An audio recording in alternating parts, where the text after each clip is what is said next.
Hello, welcome to PA Youth Voices. I'm Sarah and I'm here with Damir and Vinny. So today we'll be talking about what our whole organization focuses on, which is youth voter turnout. Maybe surprisingly, maybe not, is extremely low for Americans. And we see different years, we'll see different percentages of youth coming out, and it's affected by a lot of different factors. So we're going to kind of be diving into those today. Maybe you can take a second to reflect. If you are of age, do you normally go out and vote? Do you vote in every election? And what are kind of the things that maybe hold you back if you don't, or the things that motivate you if you do?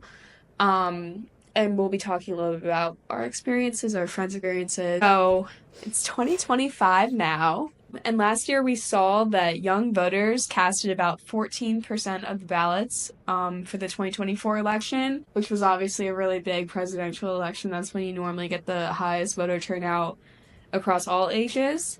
But that's actually extremely low. From 2018 was record-breaking of 28% of youth came out. But in 2020, or in 2022, saw 2020, in 2022, saw 23% of youth, and nearly half of youth voted in 2020. So for this past election to have only been 14% of youth, is a little bit surprising.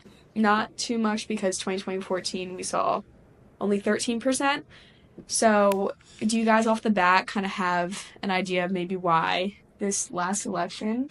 Yeah, I think, especially comparing it to the COVID election and 2020 election, for understanding also like events, direct events. Like, for example, if you include here the BLM movement and COVID, really, I feel like made people realize this is impacting me. Like the political landscape right now is became more eager to mobilize. While in this election, I think it might have been kind of the opposite in the sense that people saw it as a dead end almost. You know what I'm saying? It was like nothing really I can do right now. That's what they thought. Nothing is impacting me to the extent that these two people that are gonna can change, I guess, made people kind of like, and you said 13% in 2014, right? Is that what you said? Yeah. That was also during, I don't know, I'm thinking back to 2014. It was a time during political kind of stability, especially with the president we have. Political stability, it's like a different historical time period almost, it feels like. You know what I'm saying? The COVID time period, and there was the pre-COVID time period, and Yeah. kind of post-COVID time period. Lost. Yeah, I feel like and just to make sure I'm on the right track, it's lower, right? This past year, yeah. So I think it's lower because there's been a lot of extremities on both sides in terms of not just the political landscape, but the media landscape. In terms of how the audience is engaged. A lot of the advertisements are a little extreme in terms of more so slander than it is educating. Mm-hmm. I wish candidates would do more educating in their campaigning, because it not only they're not just holding the power themselves, they're giving it back to the community through that education, so they can then change their policies and stuff like that and participate in government and whatnot through voting. But yes, I would say extremities and especially that being connected with social media made it really hard to connect with the candidate, because what is true, and a lot of times in media they make the other person sound like kind of hard to distinguish. Yeah, I see what you're saying. And then primarily I see a lot of people distinguish their differences not based on policy, but based on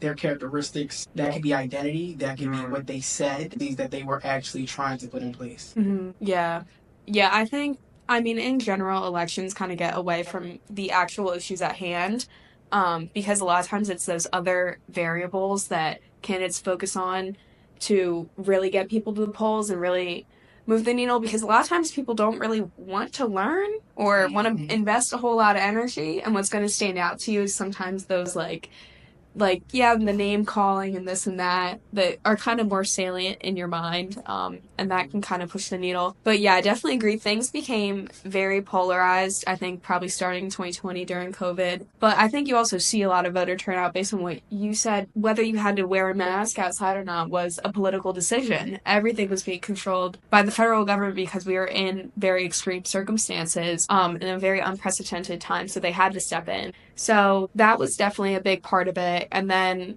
a lot of the social media and the constant just slander and hatred, I think did push from what I experienced with my friends and how I saw the people around me talking about politics. It made a lot of people just not want to have anything to do with it. And you forget that there's real policies and there's real issues at hand underneath all of that. And that showed in the statistics. This past year, it was reported from a source called The Circle that 44% of young voters were disinterested or disliked the candidates, and that's why they didn't want to vote. Another 13% felt like they didn't belong to any political groups at the time. So with a lot of polarization, a lot of people became very set in their ways and very, like, a little bit more extreme than they were before and more committed to those ideals. And some people didn't feel like they fit into that extreme box, so they kind of just dropped out altogether. More than 1 in 10 youth, around 12%, said they did not know how to register or had problems with registering. So that's interesting. Did any of you experience, like, with your friends or family, that people don't really know what to do when it comes around to vote? Yeah, no, I definitely, people, especially the idea of registering to vote. I don't know, from my experience elsewhere than America, it's a crazy idea to register to vote. I don't know if maybe you guys understand, but like, registering to vote doesn't come natural to other people. I guess to other people, you don't register, you know what I'm saying? Mm-hmm. So I guess, I don't even know if a lot of people knew that you have to register, you know what I'm saying? Like, I see the statistics that did not know how to register, but I wonder how many didn't even know that you had to register, you know what I'm saying? That they just like thought you could just walk in.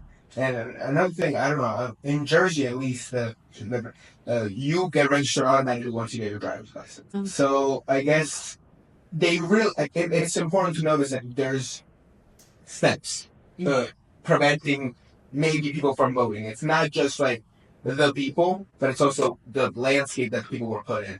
Like this idea that you have to register to vote, some people might actually not even know. Like, just generally, you know what I'm saying? Yeah, I feel like the biggest thing, like you're saying, is people don't know. And that really boils back down to education. A lot of people don't have the education or don't even know where to start or have the conversation at. And with the I believe our driver's license, you can register to vote as you're filing for your driver's license, but it's not automatic, like how it is in Jersey. It's automatic. Yes, you have to. Exactly.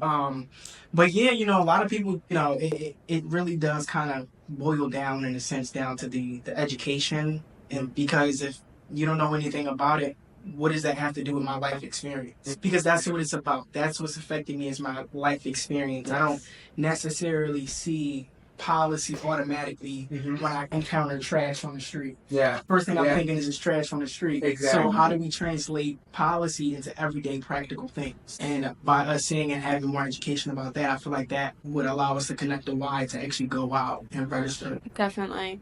It's interesting hearing your perspective from how things function outside of Pennsylvania. Yeah. Because you don't really think about it.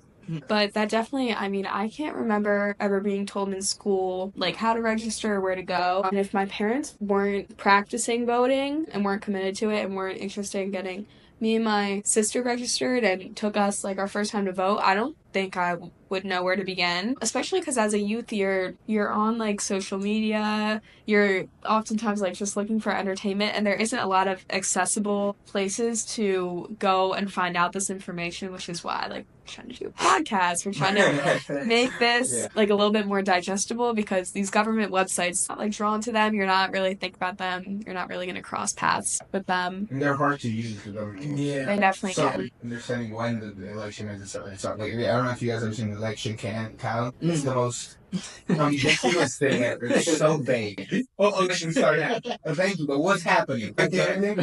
Yeah. And I think a lot of it boils down to what you pointed out, Zamir, that people don't really see reasons why they should vote, and they don't understand that the policies are playing out in their day-to-day life, but because they don't understand it as policy and they don't view it with that lens, it's like policy almost doesn't exist. So things like school fundings for universities, affordable housing we just went over, policing practices, gun control, reproductive rights, immigration policies. Those are all things that play out either directly affecting you or the people around you every single day. And whether your street cleaners are coming around more frequently because there's funding for them to do so, whether the police is responding in your neighborhood quickly and efficiently when they need to, whether your schools are getting adequate funding, all of those things become more in reach when you're voting and the politicians can see that you're voting. They want to give those resources to you so that they can keep your vote. And you need to make sure that they're doing their job and allocating those adequately. And if not, you need to vote them out.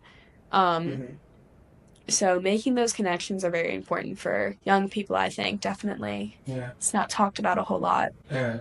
I mean, like you said, the more you vote, the more percentage of people voting in your community, the higher attention the politicians will give you. So it's almost like you have to play the game kind of thing. So that they have to pander to you kind of thing. It's like you have to give them that little bit of attention because they won't give you the attention, like you said, to actually make better police practices or gun control policies. They won't care unless you do.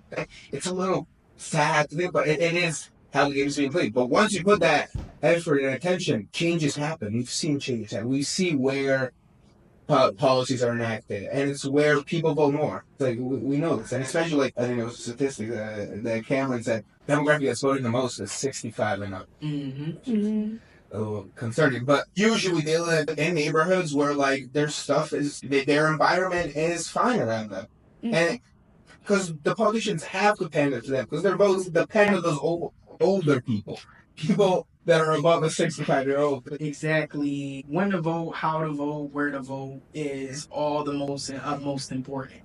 So that factor, once again, like bring that back to that education piece, it is really important for us as the youth to get out and vote so that the politicians are aware that they can lose their jobs, right? That their voices aren't listened to. We need for them to be aware of their position and how quickly it can be taken, and remind them once again that their service is to the people at the end of the day, not just the structures or the policies, whatnot is to the people, but we have to get their attention by letting them know. Yeah, so if you're someone who's normally kind of put off by voting because you think there's a lot of corruption or whatnot in the government, maybe paying attention to voting is really the only way to, like you said, like play the game. It actually is what's going to get you the most direct effect, whether that person is doing the public servant job because they want to service the public, or whether they're doing it because they want the power, the pay that comes with it. If you're not voting, they're not going to really look your way, and they're not going to, cater to you. You're not the person in power if you're not the person voting them in and out. You know what I'm saying? It's just, are we using it? I guess that's like a good way. We all have the power. We have the power. It's just, are you using your power? That's like, when you're not voting, you're not using that power. It's like they don't feel that a lot of people don't feel like their vote has power, or like they have any power. Right, exactly. I can understand why they think so. But not voting doesn't make them much less powerful. Yeah. You know Absolutely. Absolutely. Yeah. Well, another 30% of youth said they didn't vote because they felt too busy, they ran out of time, and they missed the deadlines. I'm going to let you know now that at payouthvote.org, it takes only 5 minutes to register to vote. You can request a mail-in ballot if you know that you're maybe not able to get to the polls on election day, because that is something that's a lot difficult if you need to work that day, if you don't have the transportation, or just other commitments. One day can often not be enough. So that mail-in ballot is very important so that you can get ahead of it, get it sent to your house, and then get it sent right back in and be done with your vote. But then also, even though it might take a little bit of time, it is important to know what you're voting for, because when you're voting, it's going to have an impact on you regardless. So looking into sites like Ballotpedia, you can see who's on your ballot, you can look into the candidates, and it's a nonpartisan source, so you know you're not being swayed. If you're really conflicted by what you see on social media or just the media in general and you don't know what to trust, finding reliable sources like that is important so that you feel like you're voting and you're making an educated decision